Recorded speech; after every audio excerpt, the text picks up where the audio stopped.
sport of kings? My bookmaker lives like one. I'll bet. You admiring your polished prose? No, your picture.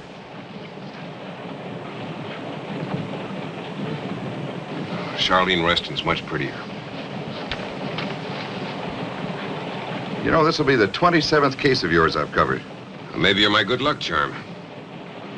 If I thought so, I'd consider jumping off the train. I make good copy, don't I? Sure, I've got a Pulitzer Prize to prove it. Quit trying to reform me. I don't give a hoot about you. Save your lecture about the majesty of the law, or I'll throw you off the train. You don't scare me, except when you're in a courtroom.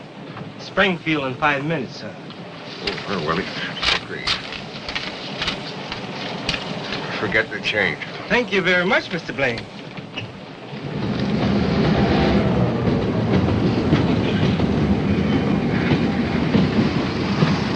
Where is he? I can't see him. All right. Take it easy now. Don't run. There he is. Hey! Oh, look at you. Golly, how big you are. Hello, Diane. Hello, Jim. Here, let me look at you. Grown, haven't they? So fast. How are the electric trains? Haven't got him anymore. They're mine now. How's your mother? She's fine. Why can't we go with you, Dad? Maybe you can join me. You can stay in Desert Valley. The boys are in school. Well, just for a week. Can't we, Ma? Sometimes we get sick and stay out that long. Your father will be very busy. We'd only be in the way. Yeah, Mommy's right. Now, you take care of everything, you hear? I gotta go. You're big guys now. You take care of Mommy and look after her. I'll write to you. I'll call you as soon as I get there. Bye. Bye.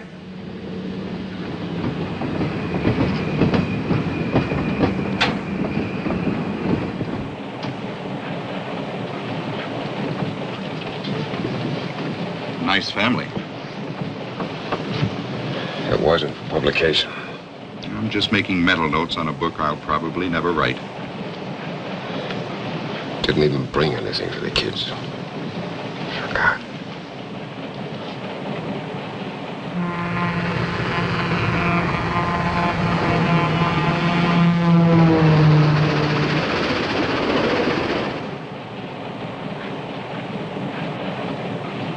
Like to read something interesting?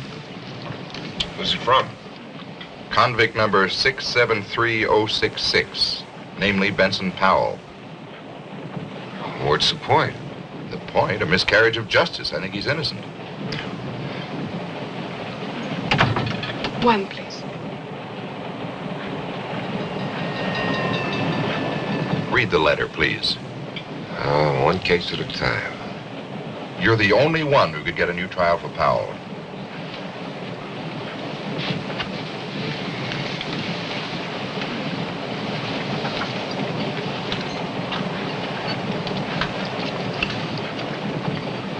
I can recommend a fillet of sole. I've decided on the steak. Rare? Yes. May I? Thank you.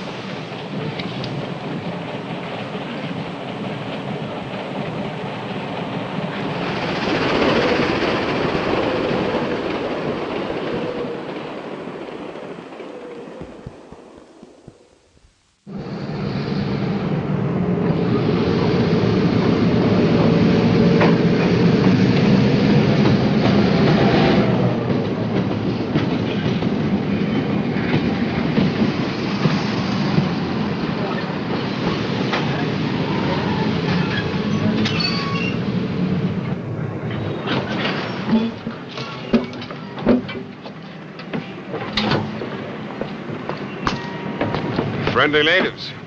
Don't throw pennies. Hello, I'm Paul Vernon. Well, hello.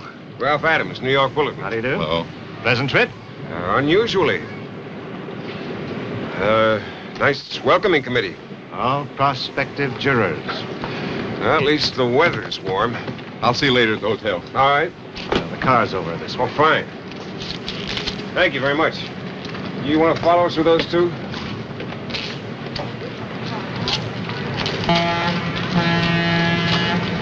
Smart-looking fellow, that lawyer. Mm-hmm. If he'd have been real smart, he never would have left New York.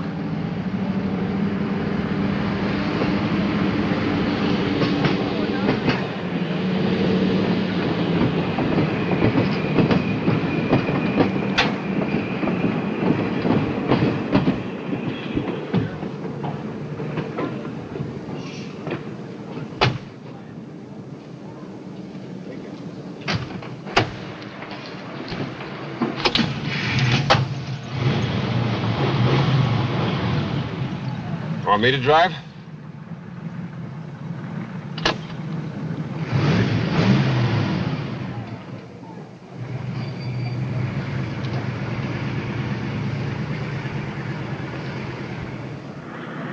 Man could relax out here. With what's confronting you, I hardly think so. Which reminds me, did I come cheaper than the Legal Eagle from San Francisco? I take it you're referring to Lester Rawlings. Mm-hmm. I heard the Restons had him down as their first choice. They did, but I persuaded them to retain you, despite your higher fee. Coming from a Baltimore corporation lawyer, that's a compliment. I'll pay you but one compliment, Mr. Blane, if and when you win an acquittal.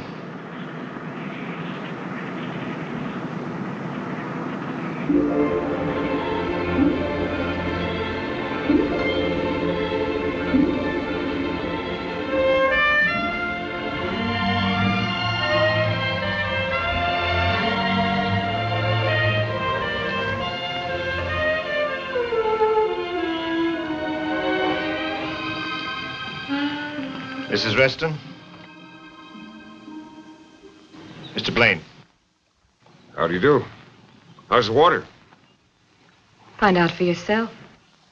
Oh, Paul, dig out a pair of trunks for Mr. Blane. Looks inviting.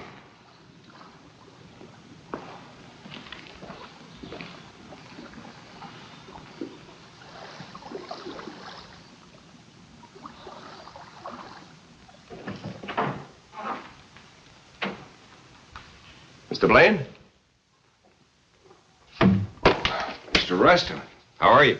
I thought you'd be an older man. I thought you'd be a much more worried man. When I spill a drink on the carpet, my butler cleans up after me. When you spill blood, your lawyer is expected to do the same. Exactly.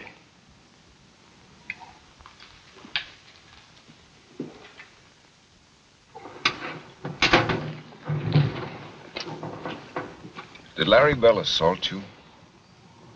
I'm defending you, not Mr. Vernon. Would you care to see the dress? Did he assault you? Sounds like gutter talk. That's a very acute observation. Did he? Yes, he did. For the first time? Now, look here. You be quiet until I come to you. Mind your manners, Mr. Blane. Mr. Reston, I'm not impressed by you or your bank account. In fact, you irritate me. Now, look here. It's about time. That's more like it. That's the way I want to see you in court. Not as a cold fist, but as a man, outraged. Mrs. Reston, are you a faithful wife? In my fashion. Were you having an affair with Larry Bell? He was a bartender. Were you? No. Don't lie to me. You'll have to get yourself another lawyer. I saw Larry Bell just twice before. Were you receptive to his advances? Yes. What happened the third time?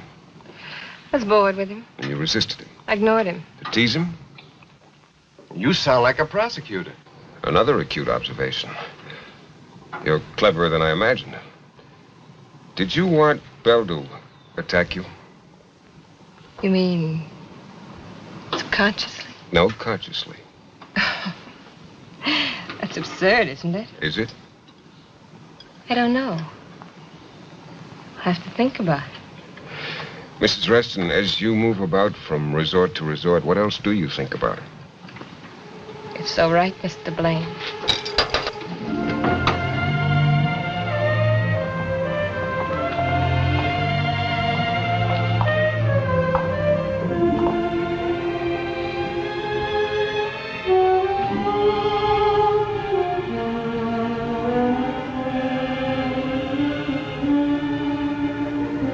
I'll be at the Bolton Hotel.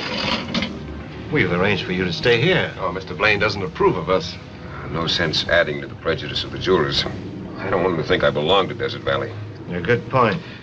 Perhaps another time, if you and your lovely wife manage by my sweat to escape the state penitentiary.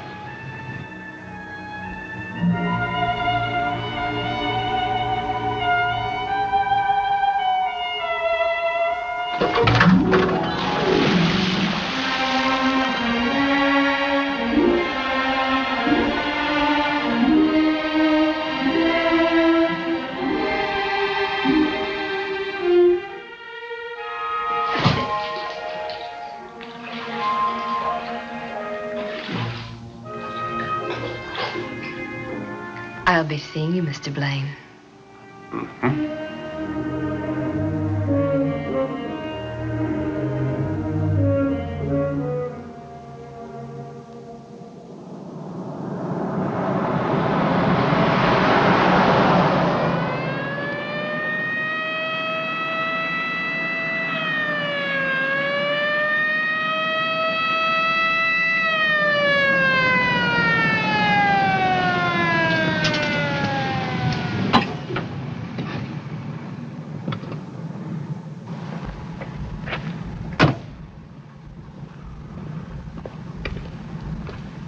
Honestly, I was only doing 80. I'll take your word for it, Mr. Blane.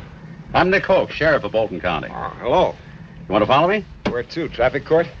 I'd hate to see you in any of our courts.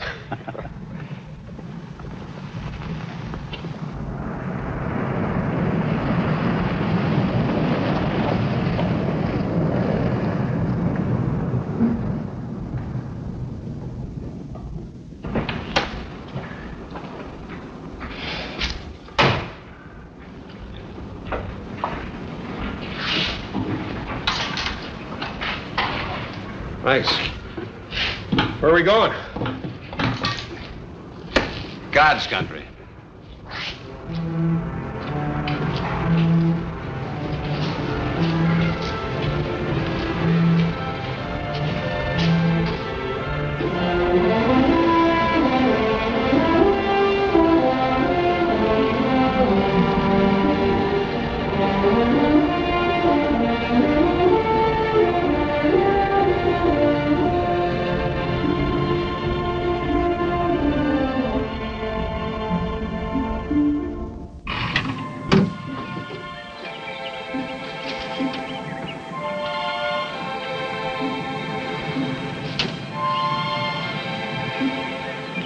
We got us a visitor from New York. Hello. How about a couple of beers? Mr. Blane? Did you ever see anything like this before? It's beautiful. No swimming pools. None of those fancy Hawaiian sports shirts like in Desert Valley. Yeah, it cost me a pretty penny to level this off and dig a well. Is this your place? Mm-hmm. Who, Hank and Sarah? Yeah. They run it for me. Thanks. Thank you. Well, I'd call it a natural paradise if I hadn't seen Hank and Sarah. They look to me like the loneliest and unhappiest people I've ever seen. Well, they got reason to be. You see, their son was shot down and killed last week. They're Larry Bell's folks. Larry Bell could run around your Ovia. Yep. He could have been one of the greatest halfbacks of all time. What a waste. What a lousy waste. I saw you play once. Yep. You did? Yeah. Where? Chicago. College All-Star game, 1937. I remember you made a diving catch for a touchdown. That was the last game I ever played. You were All-American then, weren't you? No, not exactly. Those Eastern newspaper guys. Well, that's a long time ago. You know, some nights I get to dreaming like I'm still playing. I'll never forget one night in my sleep, I busted right out of bed like I was going for a long pass. Crashed right into a window.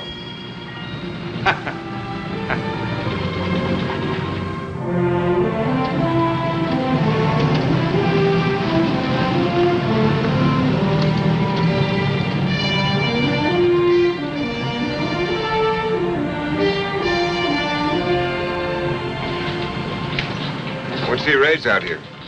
Staley? He raises any hand he figures to beat. Sounds like me. Yeah? Well, it's your convenience anytime.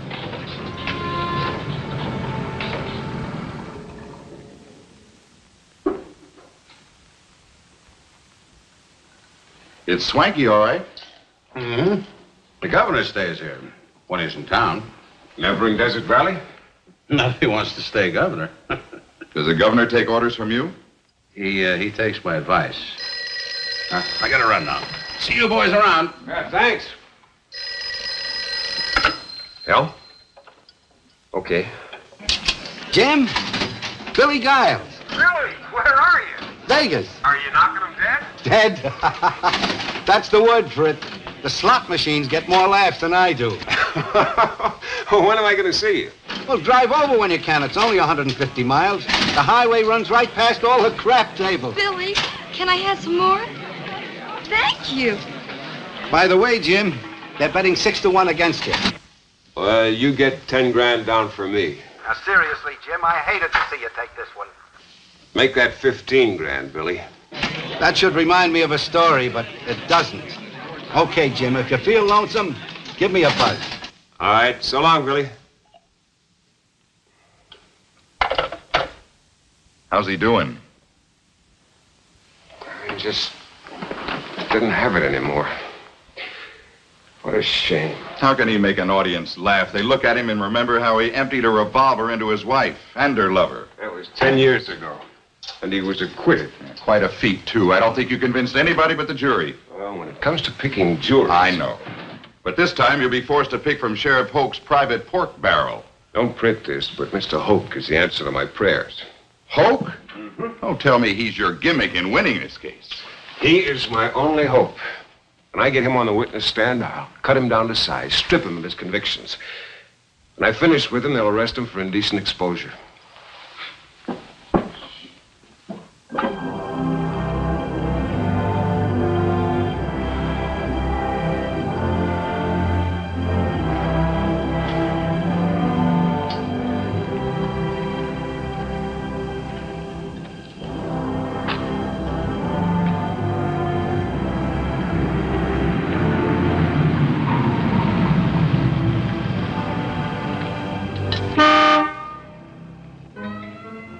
Hello?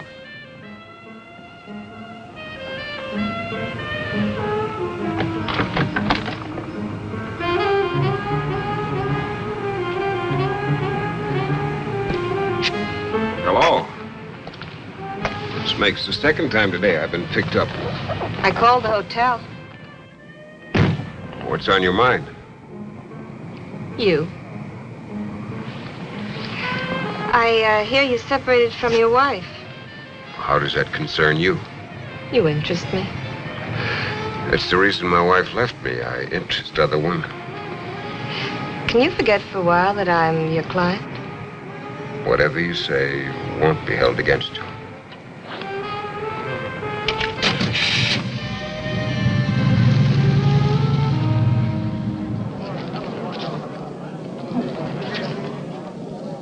And where, Sheriff, did you see them together? At the Waterhole Tavern, where Larry was standing bar. Was Mr. Reston there also? If he was, I didn't see him. What did you see? Mrs. Reston, sitting at the bar alone, acting chummy with Larry. In your conversations with Larry Bell, did he ever mention Mrs. Reston by name? He always called her that rich babe from Baltimore. You recall his exact words concerning his relations with Mrs. Reston? Yes. He said, I'm making time with her. Thank you, Sheriff. I now turn you over to the New York lawyer. Your witness.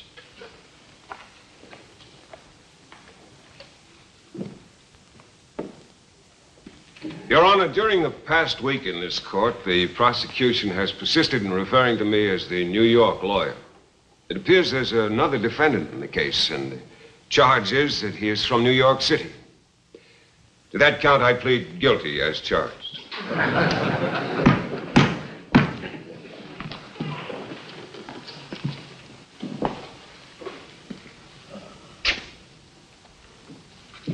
Now, Sheriff Hoke, based on your experiences, what does the expression making time mean?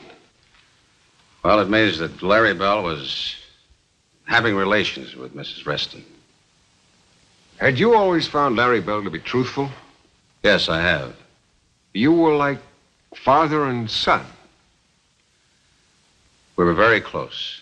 Like father and son? Yes. Was Larry Bell always in the habit of discussing his personal affairs with you? Well, like I said, we were very close. Are you married, Sheriff? I was divorced a couple of years ago. That was your only marriage? No, it was my second. Oh, how did your first marriage end? Divorce. Well, tell me this, Sheriff. Were you in the habit of discussing your personal affairs with Larry Bell? Objection. Sustained. The expression making time, is that something Larry Bell may have borrowed from you? No. Or did you ever use the expression? Objection. Sustained. Larry Bell was a noted athlete, wasn't he? One of the finest. Do you know what the expression to score means? Objection. Sustained. Can you describe Larry Bell's demeanor when he told you he was making time with the babe from Baltimore? I don't think I understand the question. Was he smiling? Yes, I believe he was. Was it a cocksure smile or a smirk? Objection. Sustained. Can you describe the smile? Well, I'd say it was more of a grin. The kind of grin you associate with a man who succeeds with a woman. Objection. Sustained. Now, Sheriff Hoke, is it a fact that the State University Alumni Association a few years ago voted you the outstanding football player in the history of the school? Well, yes, that's a fact. Did you graduate from State University? Yes, I did. Is it a fact that Larry Bell was a star halfback for Bolton High School? Yes, sir. Can you tell me if many colleges offered him athletic scholarships? Oh, yes, there are a great many. Well, how many would you say? At least 50. And which college did he choose? State University. Because you advised him to do so? Yes. Because he was your protege and you wanted him to follow in your footsteps? Yes. Did Larry Bell graduate from State University? No, he didn't. What prevented him from graduating? He flunked out. I assume you're using that expression in the scholastic sense. Yes, Larry failed in too many courses, and so he was expelled. For academic failure? That's right. Mm-hmm. Do you recall the particular courses he failed?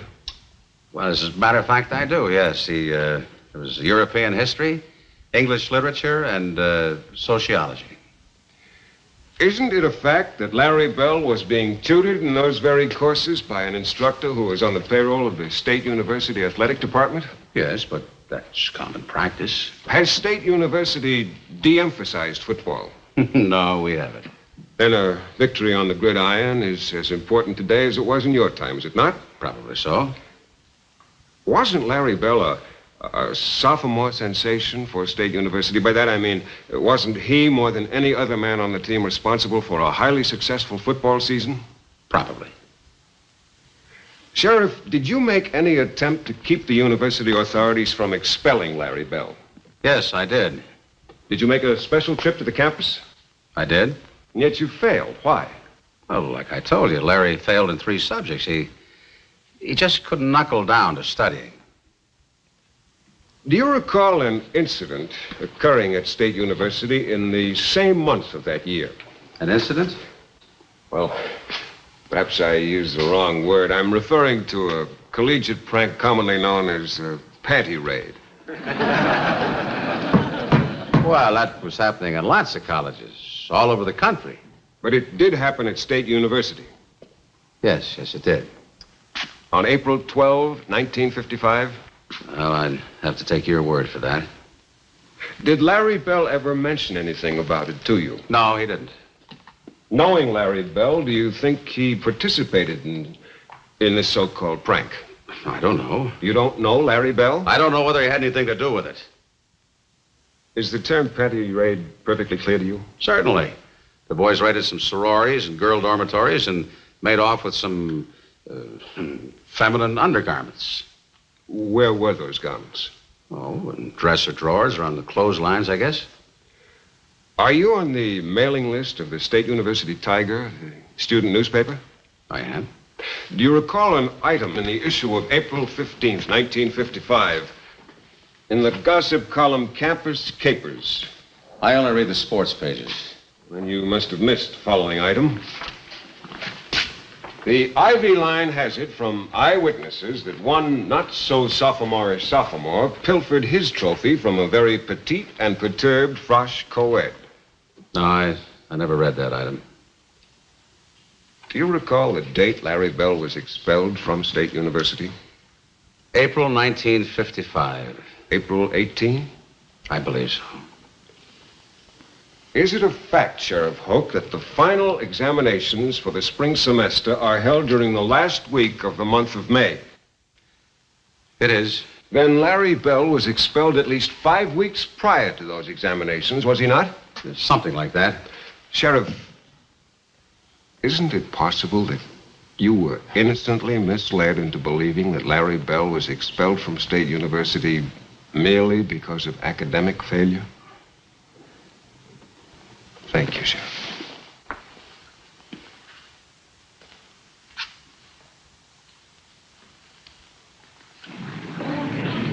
You did it again.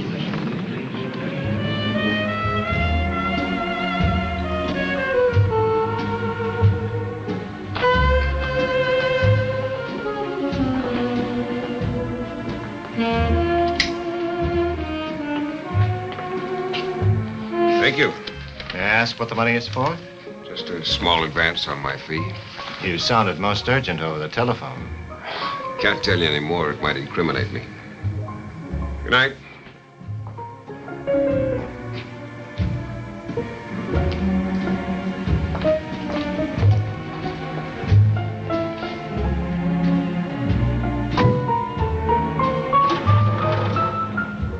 I'll pick you up at the courthouse at 11. Slight correction. I'll see you in court Monday morning.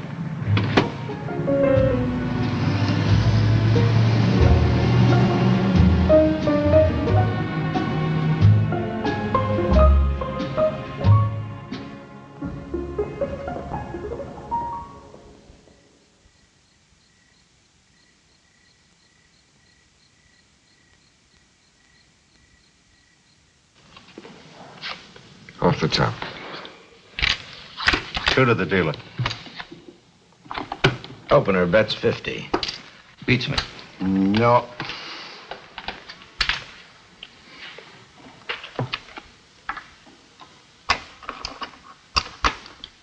$50 and $200.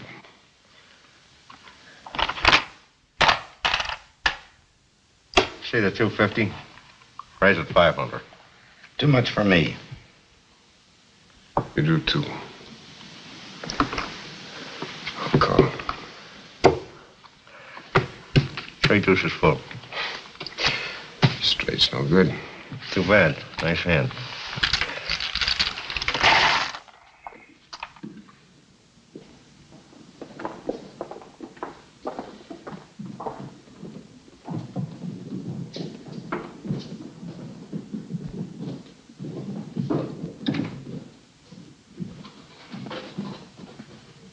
Ladies and gentlemen of the jury, have you arrived at a verdict?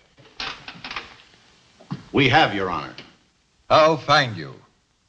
Guilty or not guilty? Not guilty. Court is adjourned. Mr. Blane, congratulations. Thank you. Jim, you did it again, boy.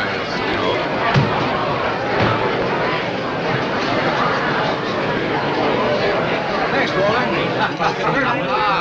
Hello, darling. Hi, baby. How are you? Look who's here. If I offered the prosecutor a drink, would he object? What are you gentlemen drinking? We can't stay long. Thanks anyway. Oh, I can't say I know how you feel. Hard as I try, I just can't seem to lose a case. What's this? Subpoena. Subpoena? Grand jury? Is this on the level? It is. What's the charge? Bribing a member of the jury, namely Mrs. Carol Morrow. You think you can beat this charge? How about it? Blane had us in their minds. Ralph, you don't...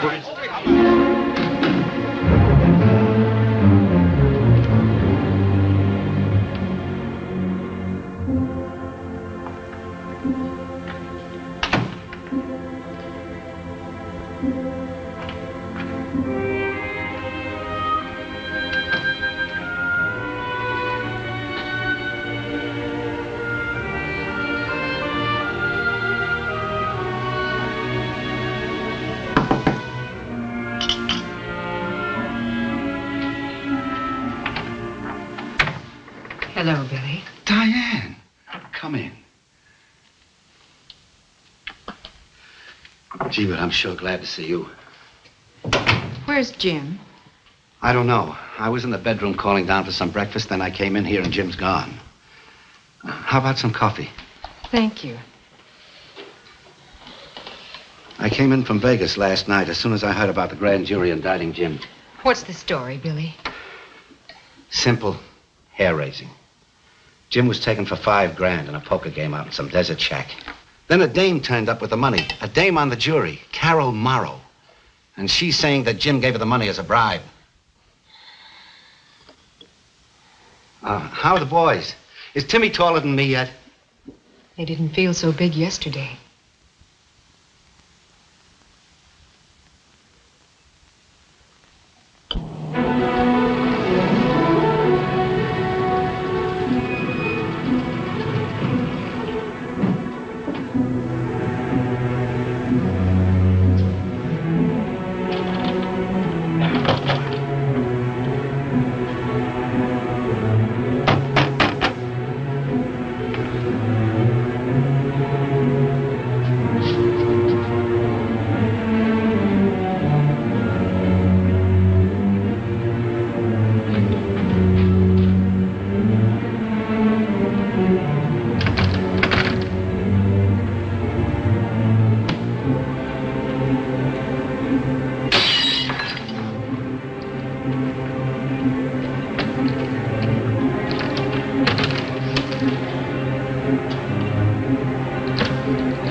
Cut yourself?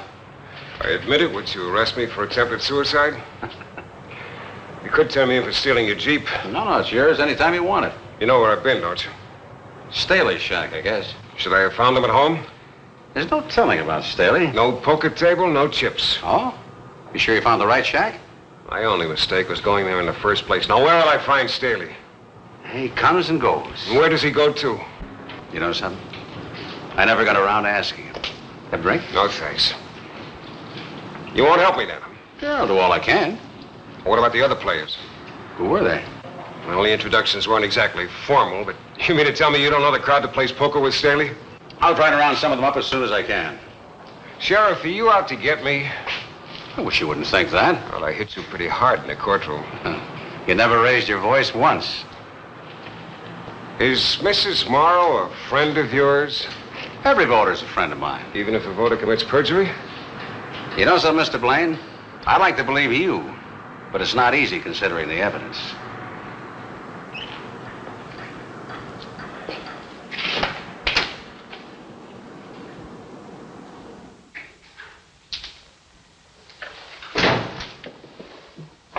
Say, where have you been? Out in the desert looking for mirages. 2-car mirages? No Staley, no poker table, no chips, no nothing. A frame house, huh? It's not too funny. Holt's building a beautiful frame. And you'll have 10 years to admire it at the state's expense. You selling me short? Me sell you short? My memory's not that bad. Every morning when I wake up, I look to make sure there are no bars on the windows. If I were you, I'd go into a little Irish jig right now. You would, huh? A very attractive lady just checked in down the hall. I'll try to find time. It's Diane. Diane? 408.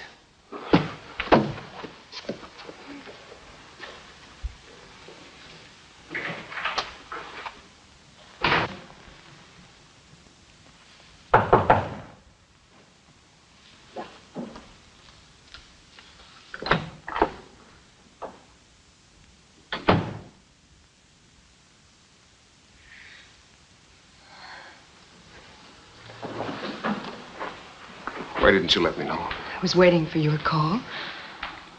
I wasn't thinking. I haven't been thinking straight since they subpoenaed me. How are the kids? Upset. Why didn't you bring them? It's not exactly a holiday. I didn't bribe Mrs. Morrow. How did she get the money? Not from me. I lost the $5,000 in a poker game to some card sharps. And the man who got me into the game collected the money and turned it over to Mrs. Morrow. Who is this man? Nick Hoke, sheriff of Bolton County, friend of the late Larry Bell, foe of the Restons, and victim of a cross-examination by the incomparable James Gordon Blane. Darling, I've hurt you, but I've never lied to you. I believe you, Jim, and I want to help.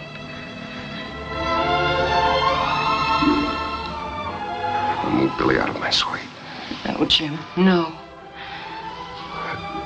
I've never stopped loving you, needing you and the boys. That's why I'm here, for their sake. Not mine or yours. Objection sustained. Thanks for being here.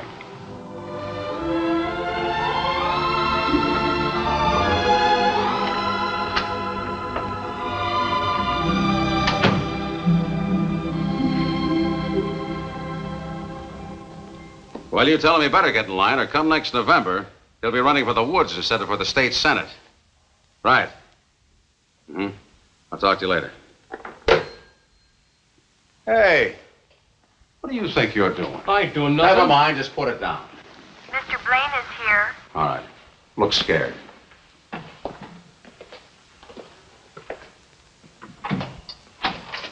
Come right in. Well, Mr. Blane, you recognize either one of them? Nope. You sure not? I'm sure. Mm-hmm. All right, boys, I'm sorry.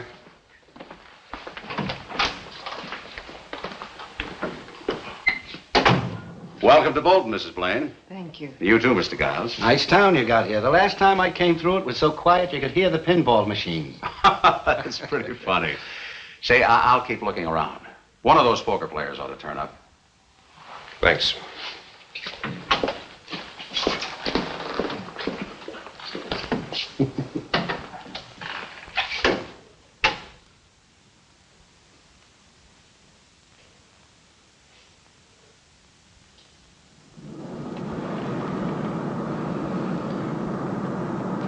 Lester Rawlings is vacationing in Desert Valley, staying at the Sun Club.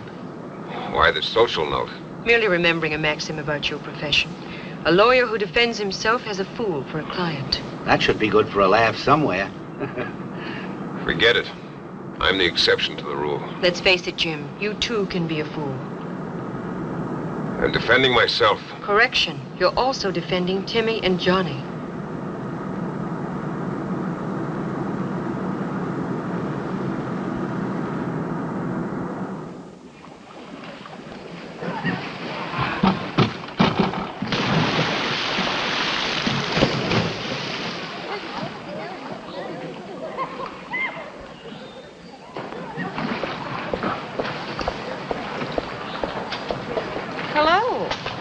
Hello. Mr. and Mrs. Reston, my wife, Diane, and Billy Giles. How do you do? How do you do? Hi. Join us for a drink? Well, thank you. No, we were just going inside. When did you arrive? This morning. Oh? You have a very remarkable husband. Yes, very remarkable. Well, what's your complaint? I just don't like the mess you made. The mess I made? I didn't ask you to bribe Mrs. Morrow. That was your own stupid idea. If I ever hear you say that again, sir, help me, I'll kill you. You mean you didn't give her the money? No, Mrs. Reston, I didn't. My only mistake was in defending you and your idiot husband. In parting, may I say you deserve each other?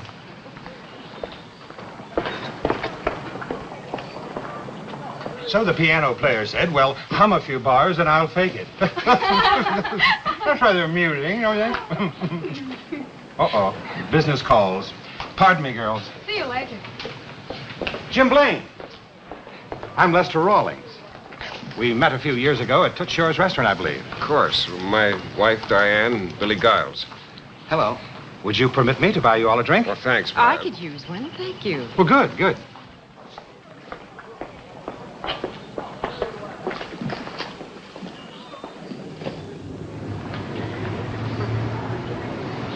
Every time I get a chance to escape from the city, I come down here. It's a great place to relax. You hear that, Jim?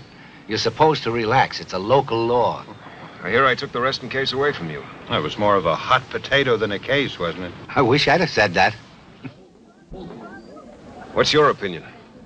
Opinion of what? The indictment against me? Am I to answer that as an acquaintance or as your lawyer? Why the business pitch? You want to deduct the drinks from your taxes? We're interested in the legal opinion, Mr. Rawlings. I'd prefer to hear Jim speak for himself. Is this your way of getting the Reston fee? Oh, no.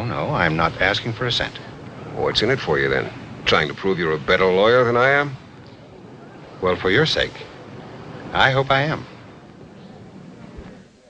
Mr. Rawlings, can you give us an idea of what your defense tactics are going to be? Well, my first tactic is not to reveal my tactics. Considering the local prejudice against Jim Blane, are you planning to move the trial to Capital City? The only thing I plan to move is the jury. Well, that covers everything, I believe. Now, one more question, please. Yes, Mr. Adams. Will the defense be a joint effort? I believe that Jim Blane is the greatest trial lawyer since the late Clarence Darrow. But in this case, Mr. Blane is going to be the defendant, that and nothing more. Is that so, Jim? You heard the man. I just can't picture you as a defendant, Jim. My idea of a defendant is somebody like Benson Powell. Yes, well, thank you, gentlemen. Thank you, and good night. Good night, Mr. Rawlings. Thank you. Bye. Would you excuse us, Mr. Giles? I would like to confer with my client. Oh, Billy can stay. Oh, it's okay. I got to see a man about a horse. I'll see you later. There's one point we haven't discussed as yet. The possibility of defeat. You say possibility or probability? Please, Jim. Forgive me for injecting this depressing and pessimistic note, but we must prepare for all eventualities. Shall I have my tailor fit me for sackcloth and ashes? Better let Billy Giles handle the humor department, Jim. You and I have some very sober decisions to reach. Such as? Well, for one, the advisability of making a deal. What the hell are you talking about? Should your case appear to be lost, I would like to be able to approach the prosecution. And plead guilty? I'm merely trying to cover all of the angles. The purpose being to keep you out of the state penitentiary. Mr. Rawlings, do you believe my husband bribed Mrs. Morrow? Well, let's not go into that. Please answer my question. Perhaps you'd better answer your wife. Set her straight. Well, you're the one that needs to be set straight. You're through before you begin. You better get out of here before I break your jaw.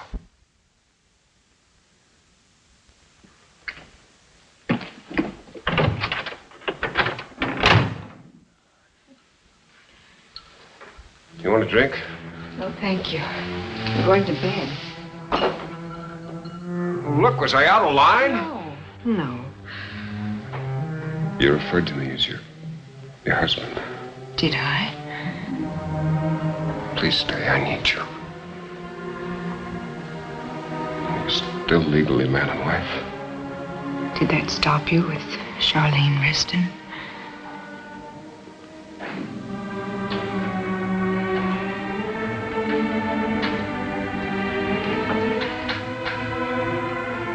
Jim. Yeah.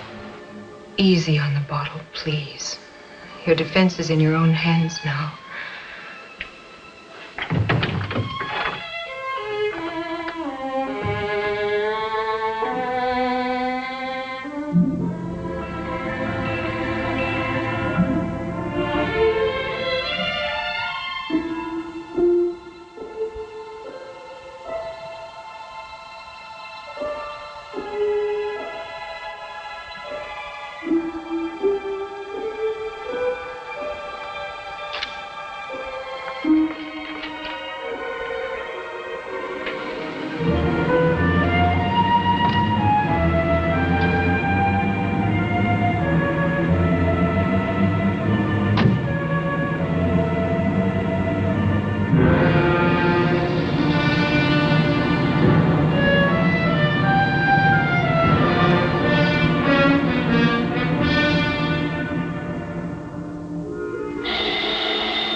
Mrs. Morrow?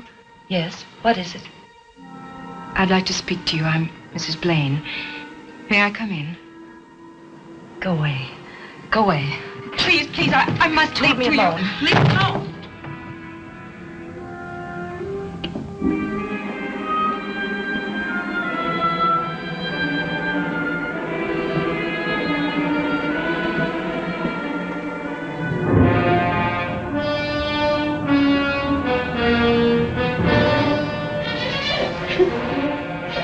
Quit it. I said quit!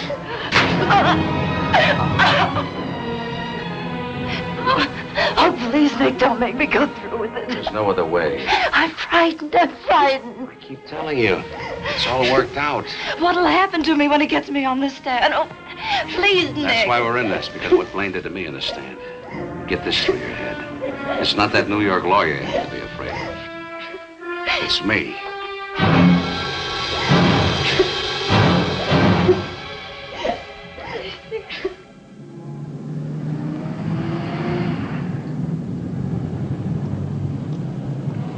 Well, good luck, Jim. Thanks. You got those descriptions with you? Yeah. All I need is a Sherlock Holmes hat. Don't worry, Jim. If any of those card sharks are in Vegas, I'll fish them out. All right. So long. Take care of yourself. Bye, Billy. I'll be seeing you. Well, the coach comes across the locker room, takes one look at my shoes, and flings them against the wall. These ain't Hulk shoes, he said. How do you expect them to get past the secondary? What do you suppose happened? I get...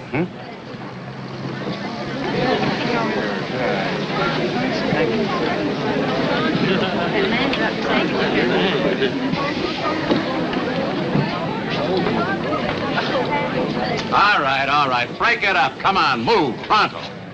Sorry.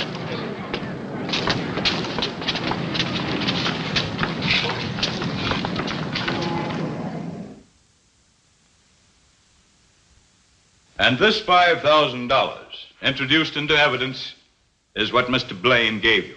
Yes. Thank you, Mrs. Morrow. You may cross-examine.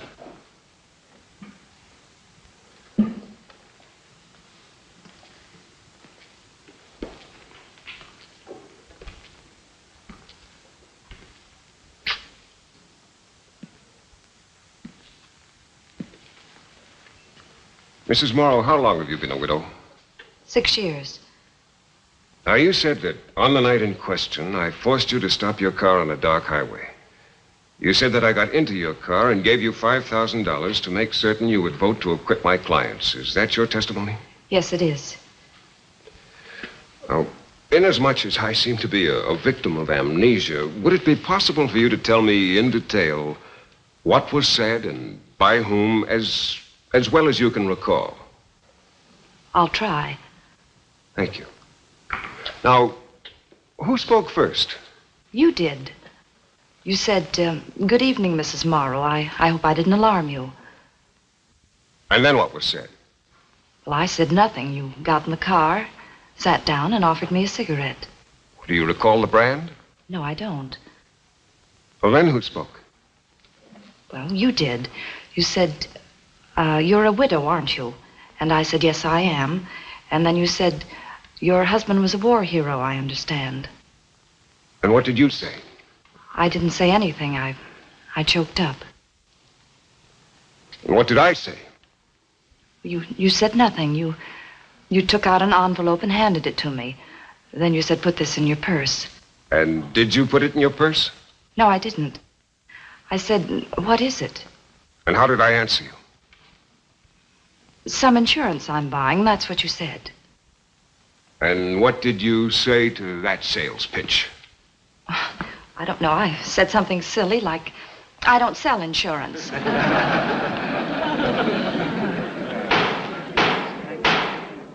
Mrs. Morrow, what are you trying to sell this court? Nothing. Nothing but the truth. Is truth for sale? Objection. Sustained.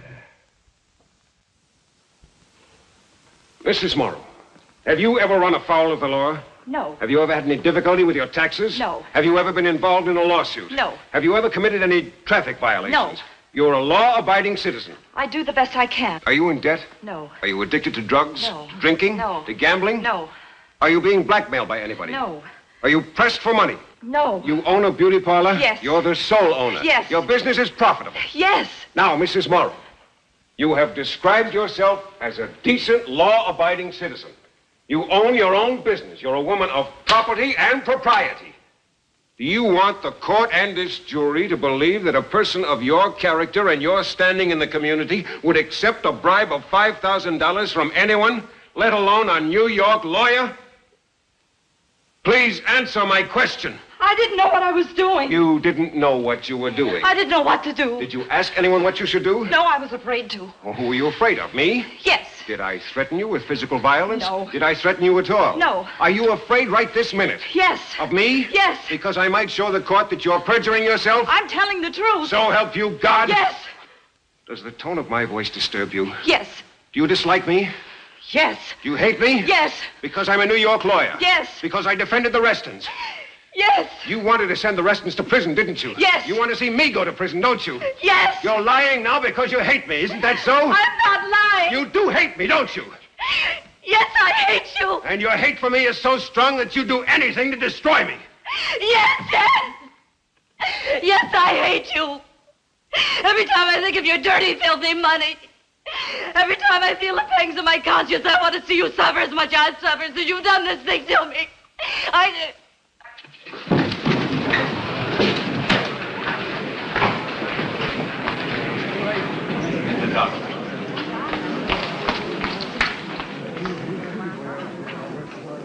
Fool. Poor fool.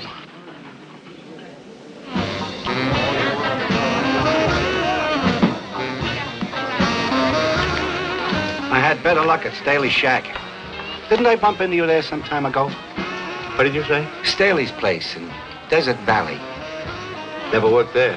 Never even heard of the place. Hit me. Must have been two other guys. That's a good name for this game. Blackjack. Better luck next time.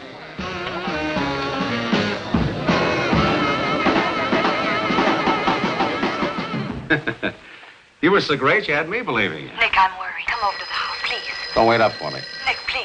My other phone's ringing. We can't afford to take any chances now. Good night, baby. Hello?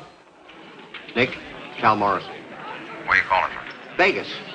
Listen, Billy Giles just spotted me. I told you to lay low. But, Nick, I had to work. I was short. You lame brain. What did you tell him? I played dumb. Honest I did, Nick. But he's on his way to Bolton with a picture of me. A picture? Did you autograph it for him? Giles got it from the manager. Listen, it's a picture of the casino, and I'm in it. But good. Get out of Vegas, Cal. Get lost somewhere, and don't let me find you.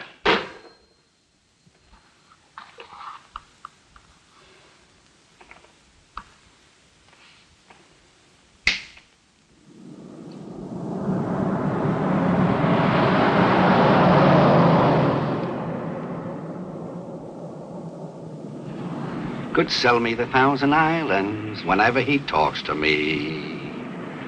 That man could sell me Niagara Falls. Could sell me the National Forest. Remarkable, isn't he?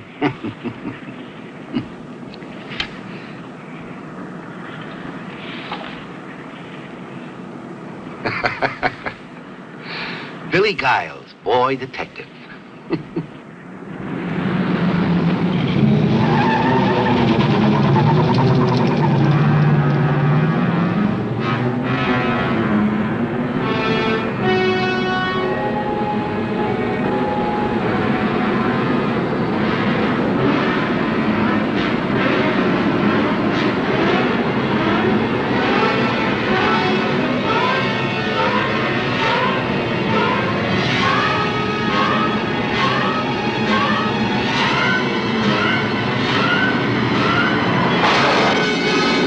Crazy?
Why don't you go to bed, Jim? Oh, I couldn't sleep if I wanted to.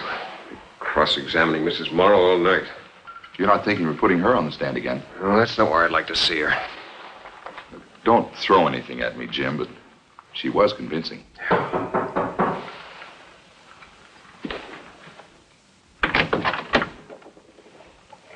I come in? Sure. What glad tidings do you bring? It's bad news. What happened? Mrs. Morrow confessed she was lying on the stand? It's about Billy Giles. He's dead. Dead? Oh, no. How'd it happen? Highway accident, about 10 miles out of Desert Valley. Missed a curve. His car plunged down a ravine and burned up. I think he was killed instantly. Anyway, they've got him in the hospital morgue. I got bad news for you. I'm going to get you on the stand. I expected as much. I'm awfully sorry about Billy Giles. He was one of my favorites from way back.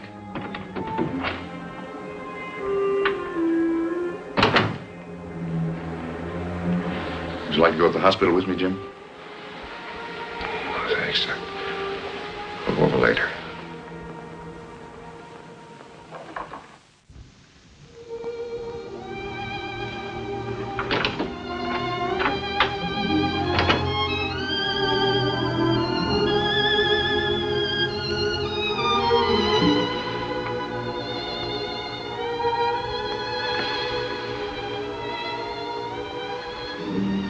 You know what Billy said to me after his trial?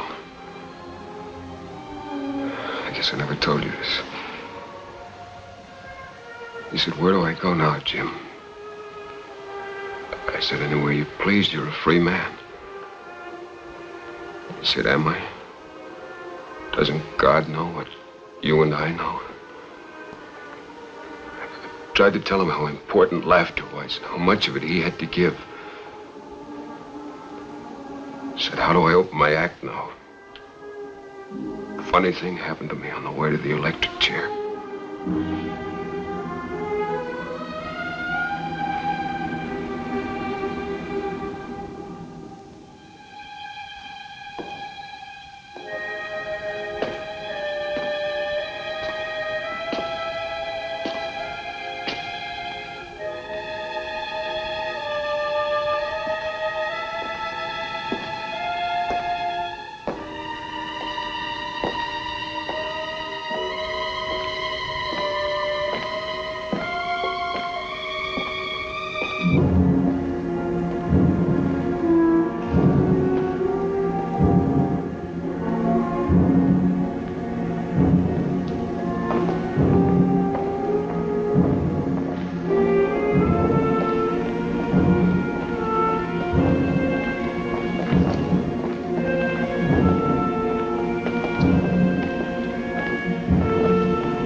Here, this way.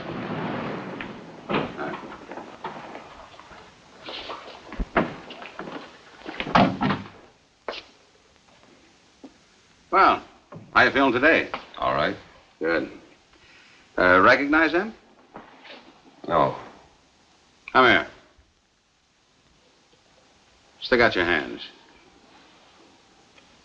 They look like they've been in a brawl. Not with me, they haven't. You sure now? I'm sure. All right. Get out of town, pronto. I kind of figured I had him. Maybe if you could give me a better description of them. Come to think of it, they both look like you. You can save that phony laugh for the witness stand. When I get through with you, you'll wish I'd gone to work on you with a baseball bat. Exactly my sentiments.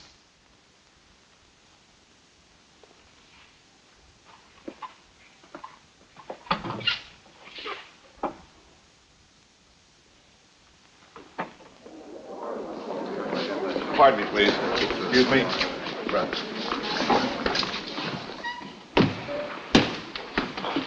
Raise your right hand. You swear the testimony you're about to give this court is the truth, the whole truth, and nothing but the truth, so help you God? I do. State your name. Nick Hoke. Be seated.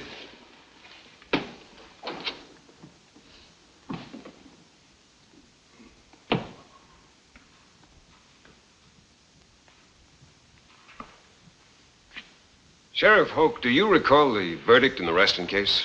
How could I forget that? Did you agree with the verdict? No.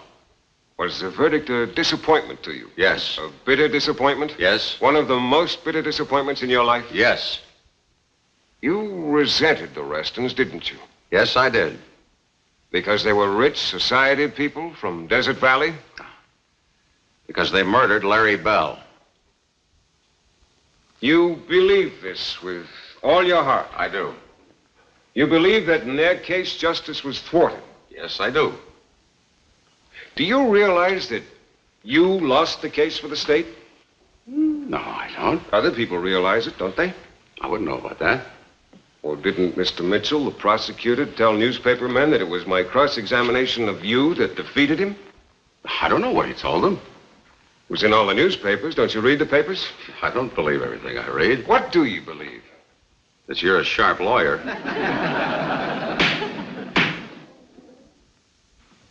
Let me return the compliment. You're the sharpest sheriff I've ever encountered. Are you a vengeful person, Sheriff? Well, I'm human. Human enough to understand that I've severely damaged your stature and reputation? I can't answer that till the next election. You intend to run for re-election to your office? Yes, I do. Would you say it would be helpful to your cause if I were convicted? Probably. Then you're interested in having the jury return a verdict of guilty? Oh, that isn't my job. I didn't ask about your job. I asked about your interest. Well, I think that justice will be done. What is justice in this case? That's for the jury to decide. Well, what have you decided? It's not my decision to make. You do make decisions, however, don't you? When I have to, yes. Weren't you forced to make a fateful decision about me? I don't know what you're talking about. I'm talking about conspiracy. Do you understand the meaning of the word? Of course I do. Would you admit, if the court decides in my favor, that I was a victim of conspiracy? I'll abide by the jury's verdict. Or wouldn't a verdict of not guilty mean that the jury believes I was a victim of conspiracy? I guess so. Assuming that such is their verdict, that would mean that some person or persons unknown did willfully plot to ruin my reputation and throw me into prison, would it not? Could be. This would also involve Mrs. Carol Morrow, would it not? Might. And if the jury feels that I have told the truth, then it must assume that Mrs. Morrow was lying. Isn't that right? I guess so. Would it not also be possible that Rod Staley and his poker companions could be involved in the same conspiracy? Oh, I couldn't say about that. Remember now, hypothetically at least, I have been acquitted.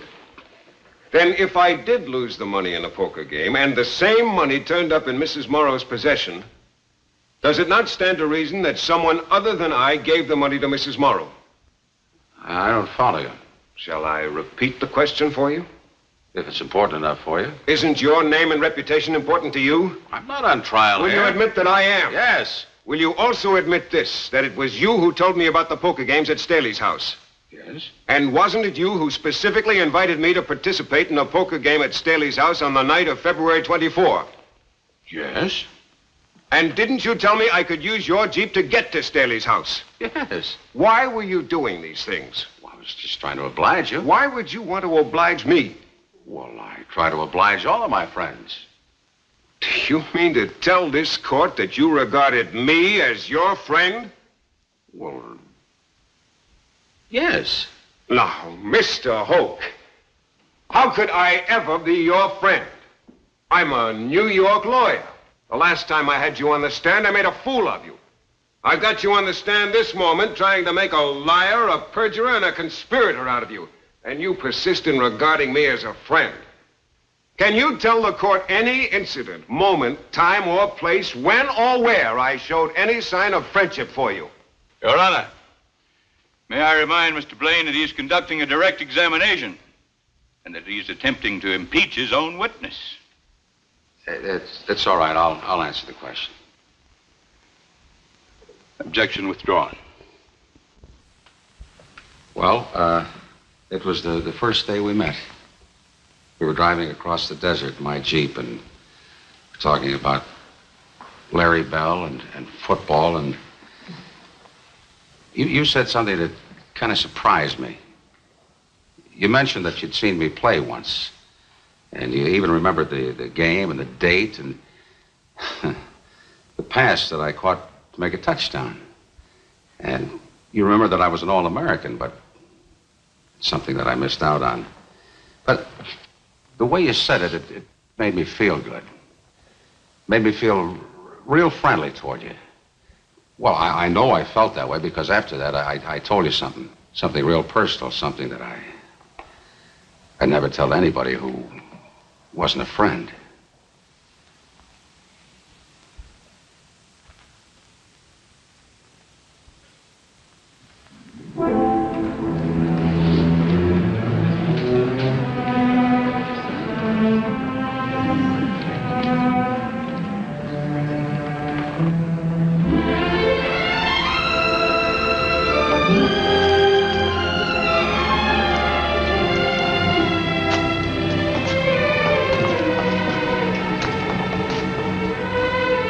Jim, can't you get a postponement of the trial? Why, it's about over. Wouldn't it be a good idea to bring in another lawyer for the summation? Mighty Blane has struck out, hasn't he? It's time for decisions, not self-pity. There'll be a new defense attorney in court tomorrow. Who will he be? The man you deserved and never got.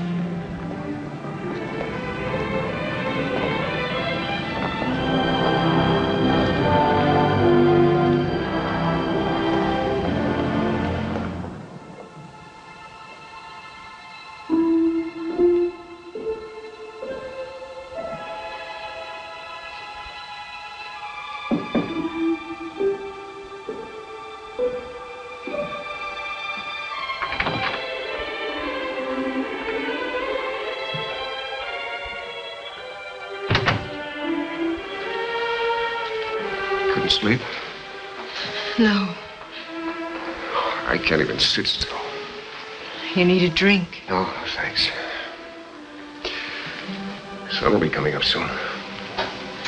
There'll be no sleep in court. Got a lot to think about. Strange, new sorts. Do you want one of my sleeping pills?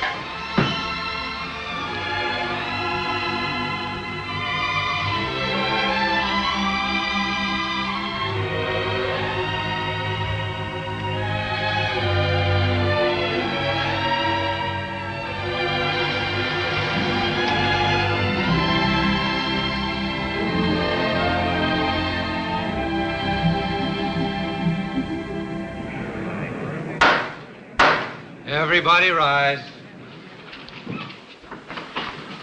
Superior Court of the County of Bolton is now in session. The Honorable David L. Johnson, judge presiding.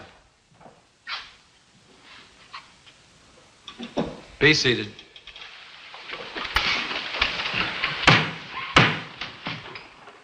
Counsel for the defense may begin his closing argument.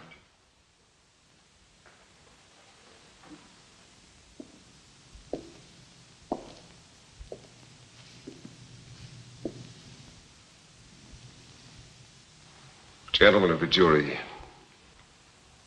you have heard the prosecution refer to me as the criminal lawyer. My only complaint is he seemed to stress the word criminal rather than the word lawyer. Let me tell you how I became a criminal lawyer. First of all, my ambition was to be a corporation lawyer. To have an office in Wall Street, a home in an exclusive suburb, and all the wealth and prestige that I could win. After passing my bar examinations, I knocked on the door of every reputable law firm in New York. But no luck. Why? Because I was a night school lawyer. I stood no chance against the men from the Ivy League law schools. To eat, I became a process server. I drove a taxi. I delivered Christmas mail. Until one day, someone remembered I was a lawyer. That someone was a ward leader. It seems a boy was being tried for burglary, a hopeless case. And I was paid $25 to go through the motions. Well, the boy was acquitted. And after a few more cases like that, the underworld discovered me. And soon I was the mouthpiece for racketeers, murderers, dope peddlers, and panderers. My fame increased. My cases were used. Now I was a big criminal lawyer. My fees were exorbitant. Now my clients came from big money and high society. I asked only 3 questions. Could the client pay my fee? Would the case be front page news? And could I win the case? And I won my cases. Until the word went around, if you're guilty, get James Gordon Blane. That was my reputation. I must confess I enjoyed it. I enjoyed every moment in the courtroom. It was a stage for me, and I never failed to be the principal actor in the drama. I enjoyed the celebration and the notoriety. I enjoyed gambling with life and death. This note of apology is not for my profession, but rather for my own behavior. Or, if you will, misbehavior. Bear this in mind, please. None of us is immune to accusations and indictments. They strike the innocent and guilty alike. And when it happens to you, you demand an experienced and successful lawyer. I could spend hours telling you of innocent men imprisoned and executed because of clumsy and uninspired defenses. A good example of this is the case now before you. During this trial, I have proved the old saying that the lawyer who defends himself has a fool for a client. I've bungled it badly. I've failed to establish my innocence. And I'm sure that at this moment, the verdict of each of you gentlemen is guilty as charged. Take, for example, my cross-examination of Mrs. Carol Morrow.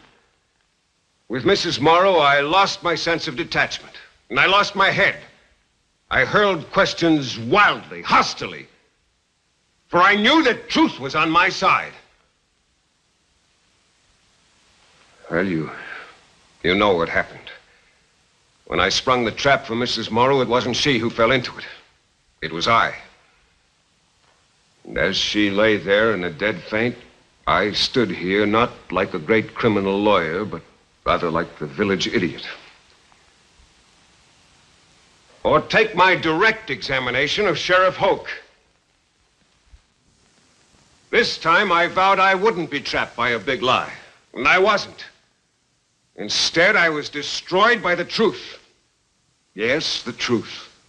A truth crowded out of a mind possessed with just one thought, that I was being framed by Nick Hoke. And yet, these errors seem minor and unimportant when I think of the one glaring and shameful error of my entire career. My blindness to the sanctity of the court.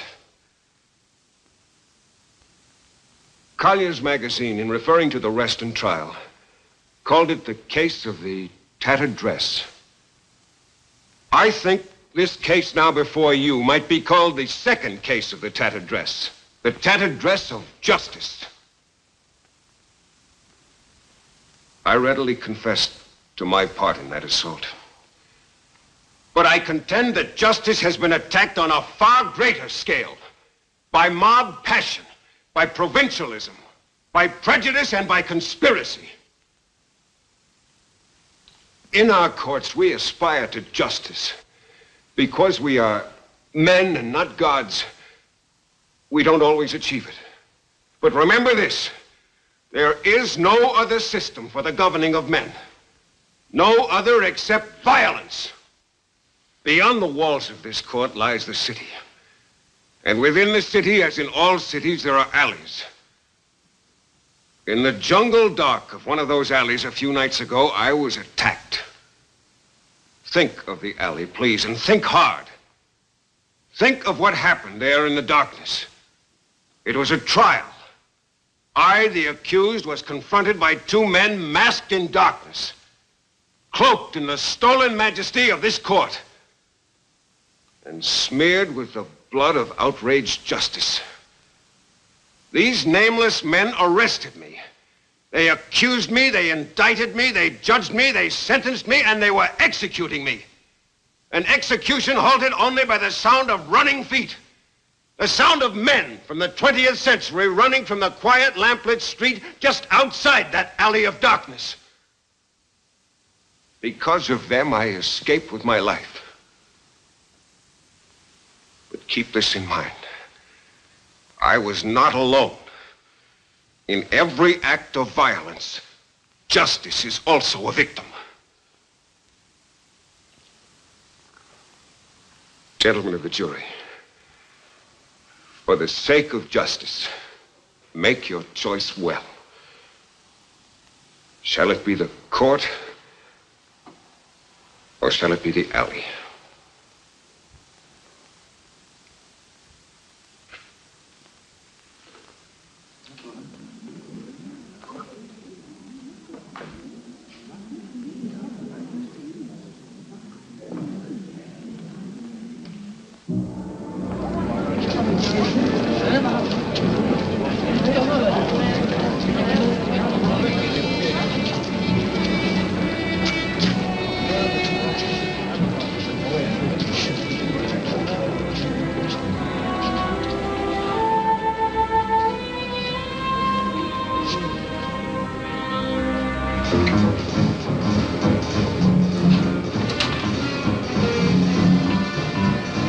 Nick.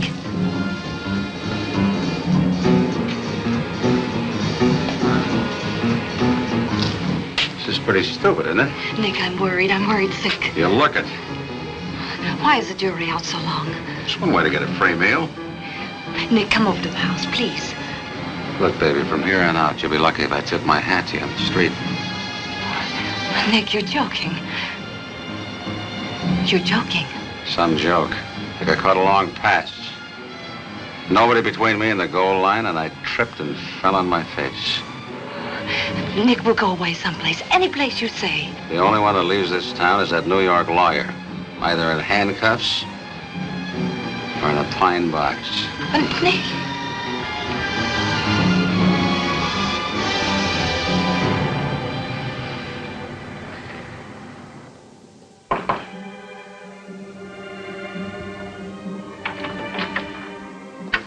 Jury in. No, not yet.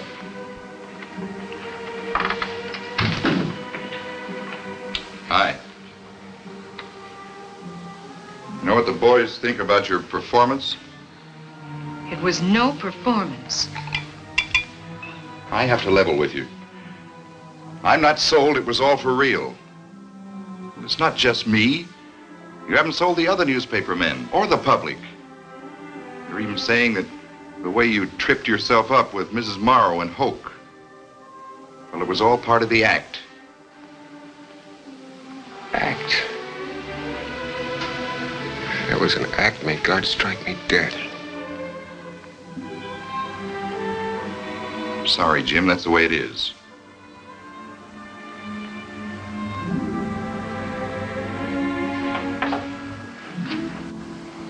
Jim, I know what you're thinking, and I don't like it.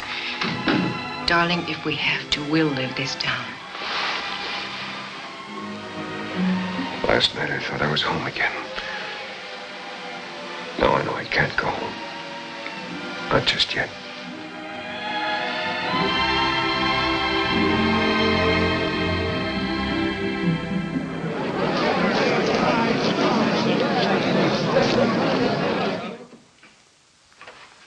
Be seated.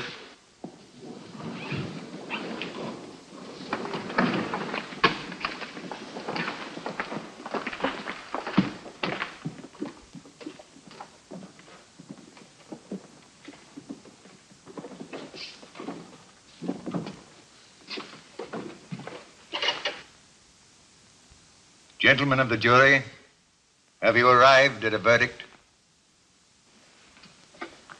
We have, Your Honor. How find you? Guilty or not guilty? Not guilty.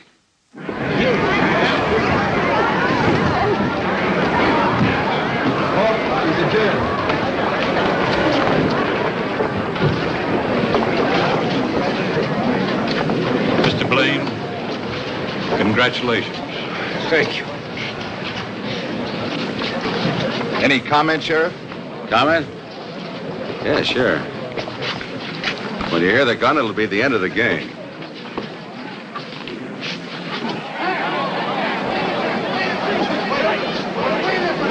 There she is. Move over. How do you feel about the thing, Mrs. Morrow? Oh, come on, give us a break. Leave me alone!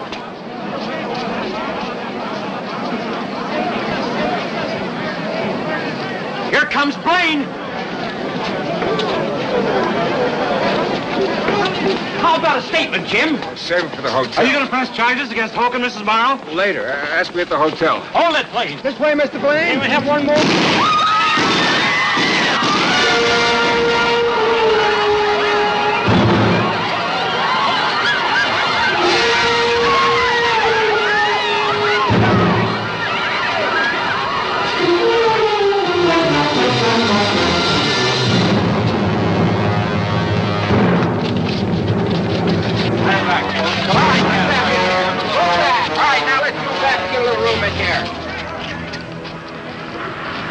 Jim, how do I begin to apologize? I think our apologies cancel out each other. Thanks. Well, I'd better file my story. Ralph, you can also wire Benson Powell. Tell him we'll talk to him. Who's Benson Powell? A man in prison, in need of a lawyer. Let's go home.